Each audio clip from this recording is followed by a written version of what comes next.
ईविंग sarcoma जो है most radio sensitive tumour है। मतलब रेडिएशन अगर देंगे तो ये बहुत अच्छे तरीके से रिस्पॉन्ड करेगा, लेकिन फिर भी हम इसके ट्रीटमेंट के अंदर रेडिएशन नहीं देते हैं। हम पहले उसे कीमोथेरेपी देंगे, प्री ऑप कीमोथेरेपी, उसके अंदर में सर्जरी करेंगे और लास्ट में पोस्ट ऑप कीमोथेरेपी डालेंगे। ये हमें याद रखना है। फिर ईविंग सार्कोमा का ओरिजिन अगर हम देखें तो ये मैरो सेल से ओरिजिनेट होते हैं, इसलिए अगर हम मैरो की बायोप्सी लेंगे और उसकी वजह से हमें एक्सटेंट ऑफ डिजीज़ पता चल सकता है। अगर हम एज देखें तो सेकेंड डिकेड्स में ईविंग सार्कोमा ज़्यादा कॉमन है, लेकिन अगर पूछे फर्स्ट डिकेड के अंदर कौन सा ट्यूमर कॉमन है तो वो भी ईविंग सार्कोमा है। तो यहाँ एक लव ट्राइंगल बनता है। बोन की अगर हम बात करते हैं तो मोस्ट कॉमनली फीमर को इन्वॉल्व करेगा और डायफाइसिल इन्वॉल्वमेंट होगा।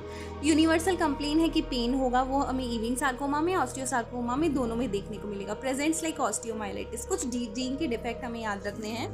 ईविंग सार्कोमा राउंड सेल ट्यूमर है और ग्लाइकोजन सेल्स पॉजिटिविटी के साथ होता है।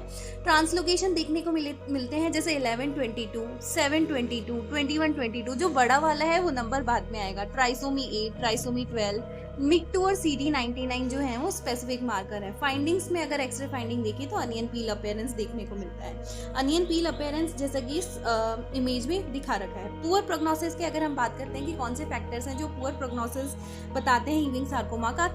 अगर मेटास्टेसिस हो गया है ईविंग सार्कोमा का, कीमो रेजिस्टेंट ईविंग सार्कोमा है, रिलैप्स हो गया है, TLC, प्लेटलेट्स, ESR, LDH सब बढ़ा हुआ है, या पेशेंट को फीवर है, high grade fever, male patient, age 12 से ज़्यादा है, तो ये सारे पुअर प्रोग्नोस्टिक फैक्टर